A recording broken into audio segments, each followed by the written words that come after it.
لأن الدولة الفاطمية الجديدة هي ملكنا، هي تاريخنا، هي إرثنا. نحن صنعنا الدولة الفاطمية الأولى وسنصنع الدولة الفاطمية الثانية.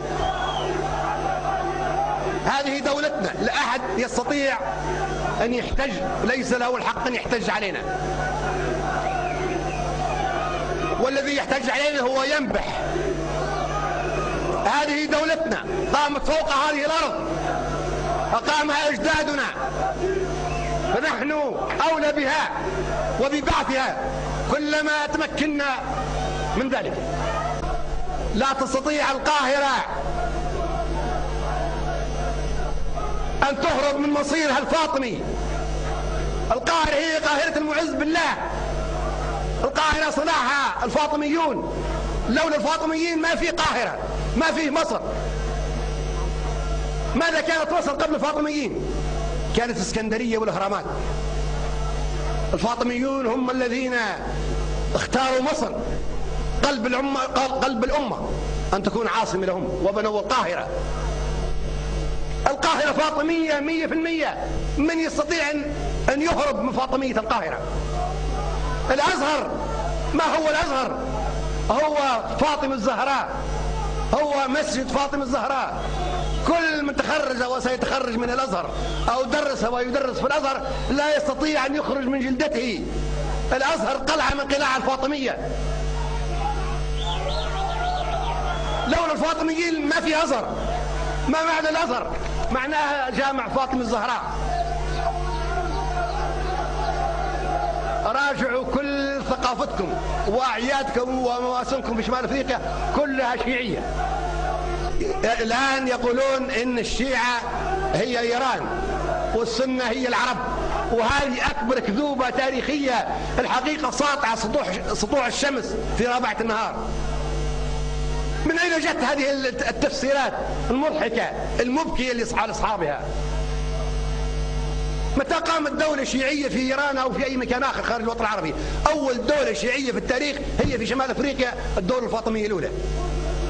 أهل البيت هم اللي لهم الحق الإلهي في الحكم والإمامة. هذا هو أساس المشكلة، وهذا هو اللي واقع اليوم.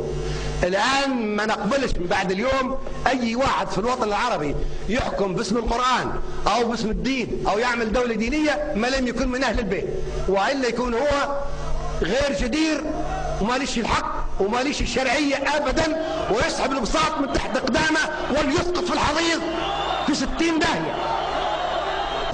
أنا استغرب يعني مثل الأردن كيف ما تكونش من الشيعة المتشيعة لآل البيت.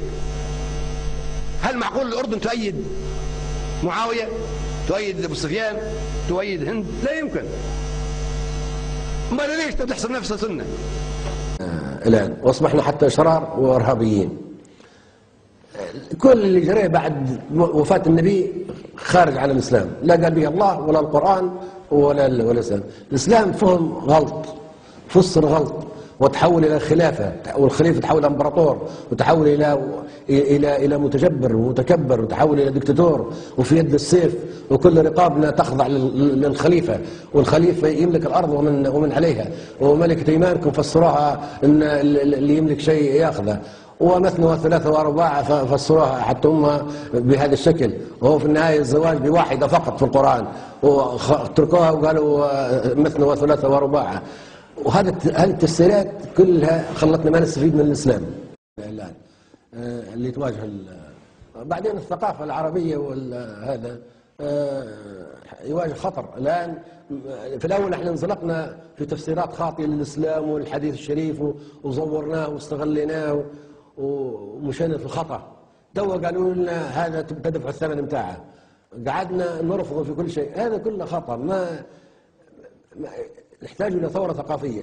حتى شو المهازل هذه؟ شو المهازل هذه يا أخي؟ مسموح لكل واحد يعمل مظهر بتاع شيخ ويتكلم لنا في الإذاعة، مسموح له يتكلم ويسمع الملايين بكلام خطأ ما أنزل الله به من سلطان، ويمشي يسمعوه الشباب يعتقدون هذا صحيح.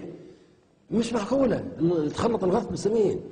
واحد يقول لهم احنا علاش نحب النبي محمد؟ يقول صلى الله عليه وسلم، يقول لأن رسول الله، لأن مش عارف لأن جاب لنا القرآن، لأن حبيب الله. لا ما شنو؟ قال عشان يا اخوان عشان يشفع لنا. من قال لك يشفع لك محمد؟ محمد قال لا، حتى نفسه ما يشفع لهاش. كل نفس من كسب رهين، يوم لا تنفع شفاعة الشافعين. من اللي قال لك محمد يشفع لك؟ والله قالوا والله لأن المسيح، قالوا المسيحيين قالوا عيسى قتل نفسه من أجلنا باش يغفر لنا ذنوبنا، وهذا خطأ. عيسى ما قتل نفسه وما قتلوه وما صلبوه، ولكن شبه لهم وما قتلوه يقينا كمان. إذن عيسى ما قتل، رفعه الله إليه، إني متوفيك ورافعك إلي. عيسى ما قتل نفسه من أجل المسيحيين ولا حاجة. المسيحي اللي يعمل خطأ يدفع ثمنه، يمشي للنار. عمل الصواب يمشي للجنة، زي المسلم وزي أي ديانة أخرى.